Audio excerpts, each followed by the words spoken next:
Aos 16 anos, meus pais me convenceram de que eu era a única pessoa no mundo que poderia salvar a vida de um primo distante com uma doação de medula óssea. Eu o fiz, passando por um procedimento doloroso para ser a heroína da família. Anos depois, na véspera do meu casamento, descobri a verdade chocante. O primo era, na verdade, o filho secreto do meu pai, fruto de um caso. A doação não foi um ato de amor familiar, foi uma conspiração para salvar o filho favorito dele, às minhas custas. E a vingança que eu servi no dia seguinte não estava no cardápio. Meu nome é Laura, e minha infância foi, na superfície, idílica. Eu era filha única de um casal respeitado na nossa pequena cidade. Meu pai, um médico de família amado por todos, e minha mãe, uma dedicada voluntária em causas sociais. Eles eram o pilar da comunidade, o exemplo de moralidade e decência. E eu era o produto deles, a filha perfeita. Boas notas, capitã do time de vôlei, voluntária no hospital local. Eu fazia tudo para manter a imagem da família impecável, para receber o aceno de aprovação do meu pai. O amor na minha casa não era caloroso, era condicional. Dependia de conquistas, de um comportamento exemplar. E eu me esforcei para ganhá-lo todos os dias. Quando eu tinha 16 anos, nossa vida perfeita foi abalada. Meus pais me sentaram para uma conversa séria. Com lágrimas nos olhos, eles me contaram sobre um primo distante que eu nunca havia conhecido, um garoto chamado Lucas, da mesma idade que eu. Ele estava lutando contra uma forma agressiva de leucemia e precisava desesperadamente de um transplante de medula óssea. A família inteira havia sido testada, eles disseram, e ninguém era compatível. Mas então, pensamos em você, disse minha mãe, a voz embargada. Fizemos o teste com uma amostra sua que guardamos do seu nascimento. E, Lali, é um milagre. Você é 100% compatível. Meu pai colocou a mão no meu ombro.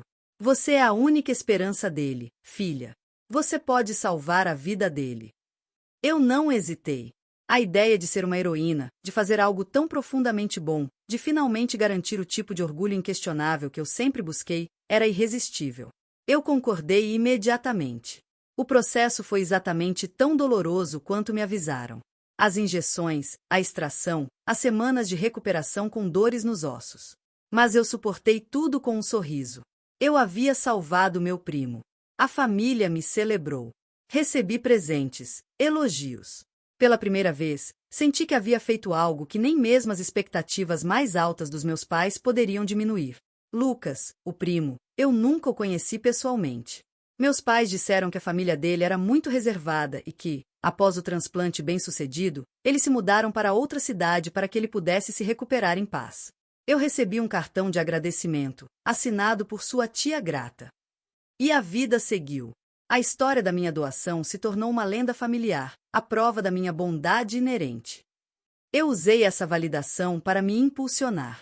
Fui para a faculdade, me formei em direito, construí uma carreira de sucesso. Eu era a filha que eles queriam que eu fosse. Conheci o homem da minha vida, o André, um jornalista investigativo que, ironicamente, era fascinado pela minha aparente falta de segredos. Você é a pessoa mais genuína que eu conheço, ele costumava dizer. Nós ficamos noivos, e o planejamento do casamento começou. Meus pais, é claro, queriam uma festa grandiosa, mais uma oportunidade para exibir a família perfeita. A lista de convidados era enorme, e foi ao revisá-la que a primeira peça do quebra-cabeça caiu no lugar. Eu estava revisando a lista de convidados do lado do meu pai com minha tia, a irmã dele. Chegamos ao nome Lucas. Ah, o Lucas! Que bom que ele vem, disse minha tia. Seu pai deve estar tão feliz. Sim, fico feliz que ele esteja bem depois de tudo, respondi. Mas é estranho, eu nunca o conheci pessoalmente. Ele é primo de que lado da família exatamente? Minha tia me olhou com uma expressão confusa. Como assim? De que lado? Ele é seu irmão, querida. Eu ri. Não, tia. Ele é meu primo. Eu doei medula para ele.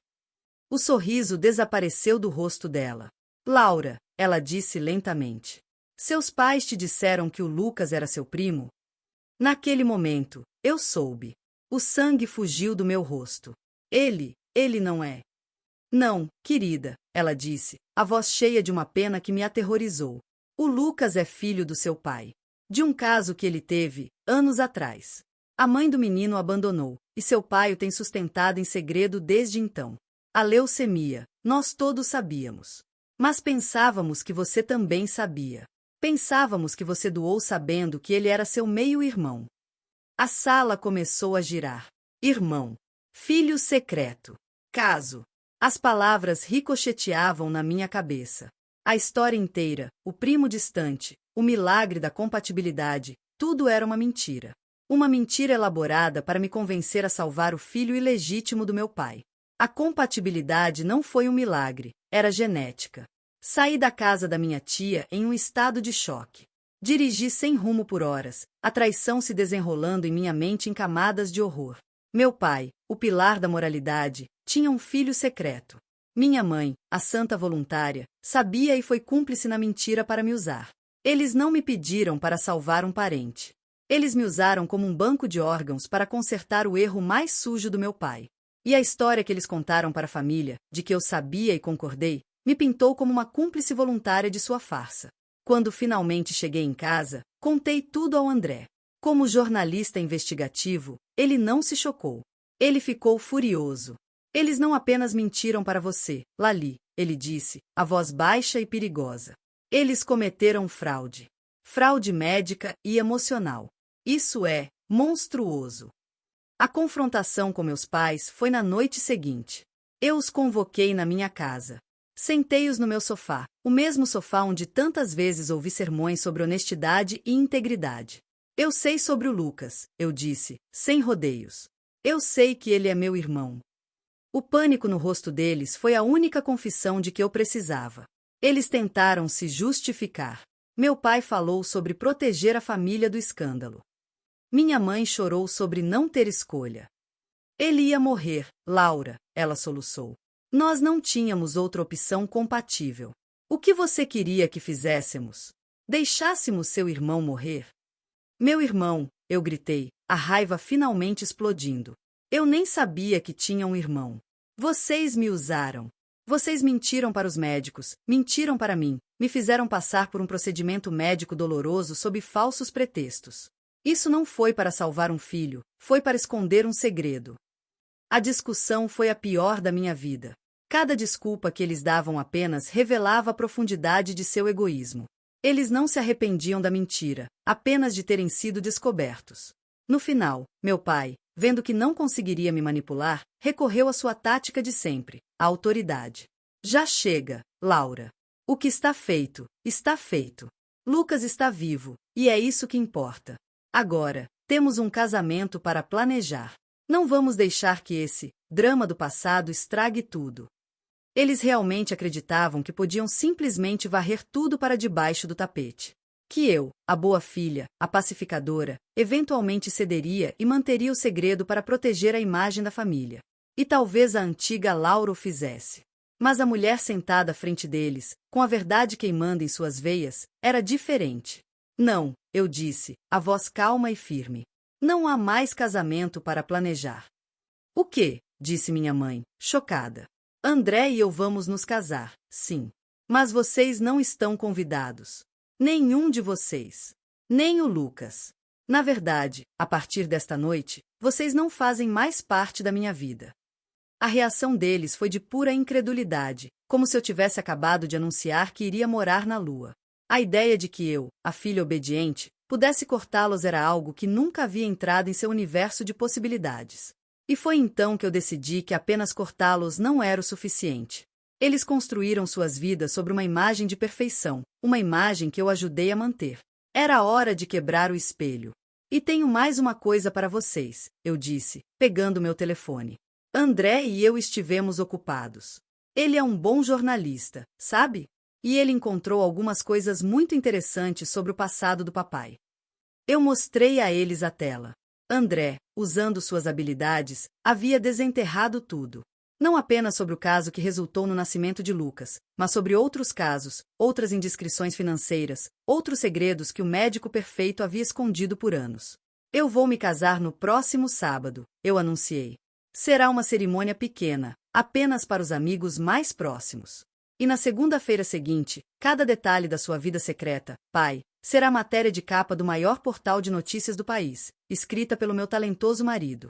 A não ser que, fiz uma pausa, vocês me deem exatamente o que eu quero. O plano que André e eu elaboramos não era sobre dinheiro. Era sobre a verdade.